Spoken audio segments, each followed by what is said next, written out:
Hey guys, welcome to my channel. It's Crystal.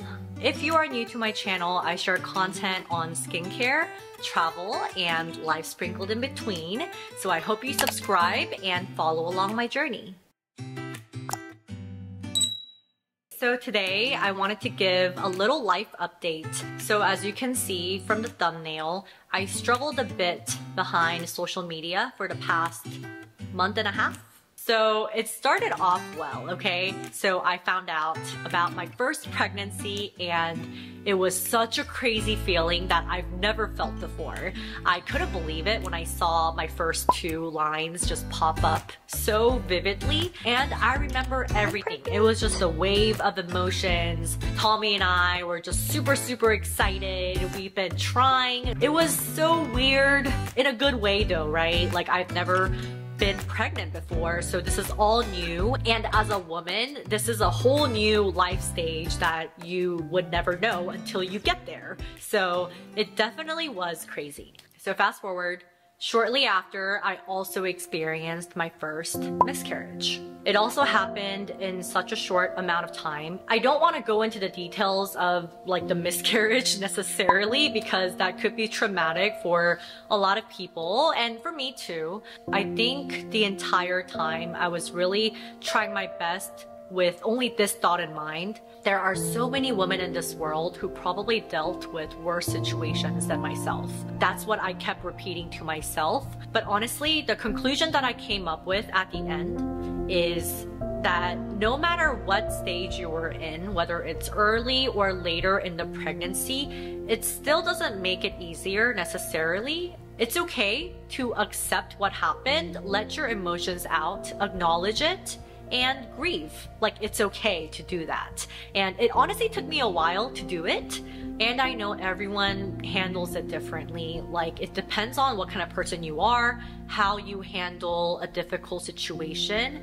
You may be more private and you want to just keep it to yourself and your spouse. You may not want to talk about it because everyone around you has a successful pregnancy and you feel like you're the only one who didn't. But for me, I knew I wanted the prayers and I needed the words of encouragement and motivation to deal with this situation in my life that I just cannot change or go back to. So that was my thought process. Now everyone copes with challenges differently, but I just wanted to share how I've been handling myself and the situation and just my mental health and my physical health. So number one, I completely unplugged myself from work and just really focused on recovering my body and just my mental health. I really focused on myself and I got plenty of rest, but mainly because I was in pain. I just rested a lot. That was all I can do. Just sleep, sleep, sleep, take meds, sleep, sleep, sleep. And also, this is something that I feel like is easily neglected, but I really try to also focus on Tommy, not just myself. Because I feel like when you hear about a miscarriage, you just tend to reach out to the woman because like they're the mom, right? And they lost the baby. But the dads also lost the baby if you think about it. But because the women are the ones going through it, I feel like all the focus goes on the woman. So naturally, the men just don't really get any attention. So I actually had a lot of men also reach out to me. When this happened with our family, I didn't know how to support my wife. So if Tommy ever needs someone to talk to, please connect me with him. And I had so many messages like that. It actually hit me pretty early on, like, oh my gosh, like he is also grieving and I need to focus on him too. He's also focused on me. We worked it out really well and we were just really focused on supporting each other. So it's been great having that support system just super close to you and who understands better than anybody else, right? I think that was really important for me, just mental health wise, because the physical part, you recover, but the mental part, it just takes a lot longer. Number two, don't be afraid to reach out to the community around you. I actually just didn't realize how many women struggled with miscarriages like around me, just in my community. So many people have gone through at least one miscarriage before they were able to expand their family. And that just blew my mind. It was just one of those things that I never realized because I personally wasn't in the life stage of expanding my family, or I was too young and it just never crossed my mind. So I didn't think about it. But Tommy and I had an amazing community that really grieved with us in their own ways and really just supported us throughout the entire journey. Right when we shared the news, I had so many people just call me, text me, stop by, drop off food, keep us company. Throughout this experience, I don't think we could ever forget the love that we've gotten from our friends and family. We could never forget the people who were there for us and who really reached out to us. Like, it just meant so much. I truly don't think that I would be in this mental health space if it weren't the community. Also, we'll never forget the love that we didn't get.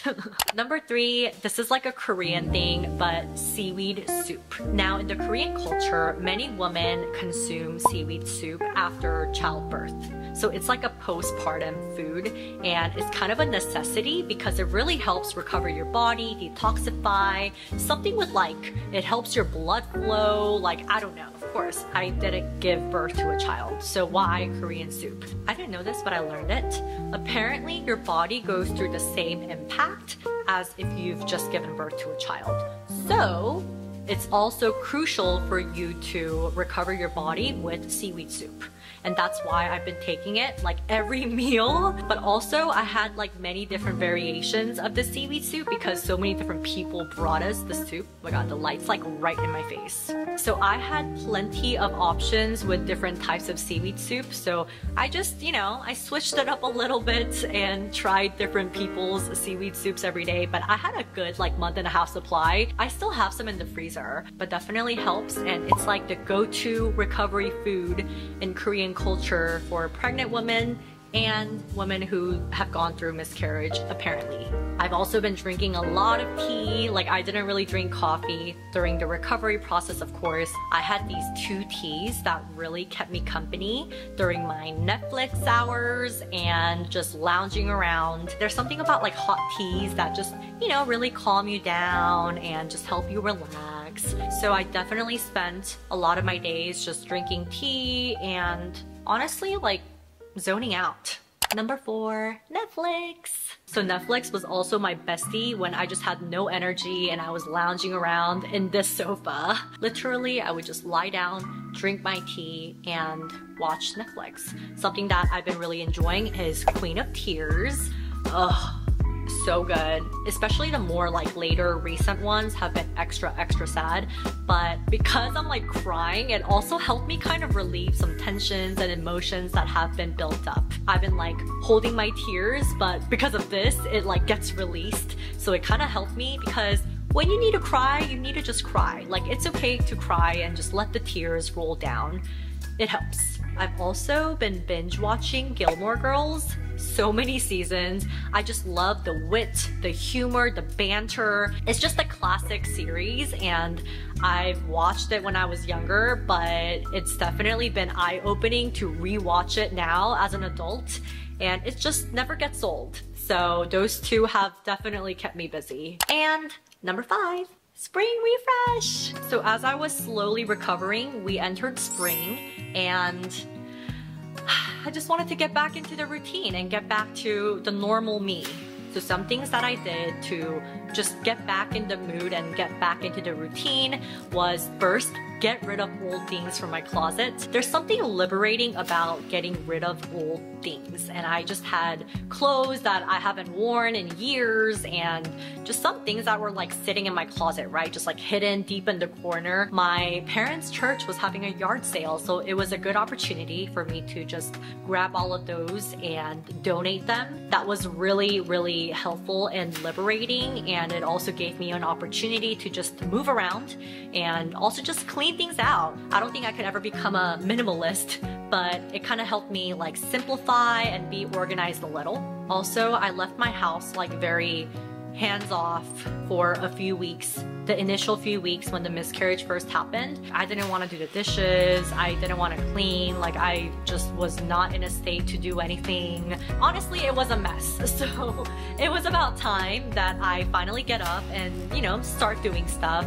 I did the dishes, I did some laundry, I freshened my bedding, and just doing all these things that I've been pushing off and just getting myself moving again and reorganizing the space. Also because it's spring, like spring reset, right? That definitely helped as well. And if you watched my most recent vlog, I went on a family trip to Cancun. Having that change of scenery was huge. And I think that was big. I personally like to just get out and travel and see new things. That makes me so happy. Like, it gives me so much joy. Actually, I was planning on announcing my pregnancy when I was in Cancun, but I'm glad that I mean, thank God that oh my gosh, I didn't want to think about, but having that change of scenery, just relaxing on the beach and just not doing anything, thinking about work, getting out of my everyday setting and just seeing new things, experiencing new things have definitely helped. And it was a huge game changer for my mental health. So recently, my doctor officially gave a thumbs up that I've officially completed my miscarriage, so I'm like good to go now. So now I'm slowly getting back into my everyday cycle and I'm feeling much better now.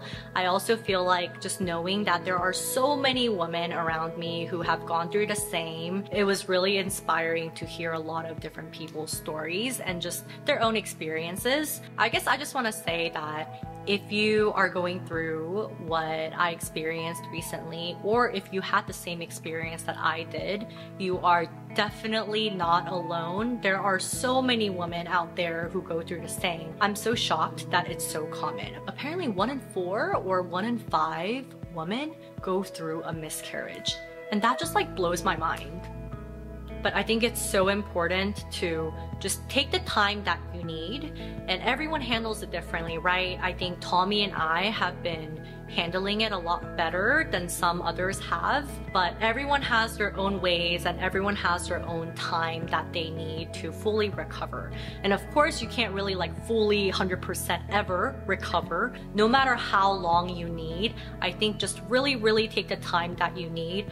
Focus on yourself and just really prioritize your mental health and your well-being, because once your mental health just explodes, I feel like there's just no way of going back, and that's when it really drowns you and drains you. I know it's really hard because on social media, you only usually see the good sides and the good events that happen in people's lives. So you always see a new post about, you know, someone getting pregnant and a gender reveal post or baby shower post, a childbirth post. It could be really discouraging if you're someone that is really expecting or have been planning for years or trying forever.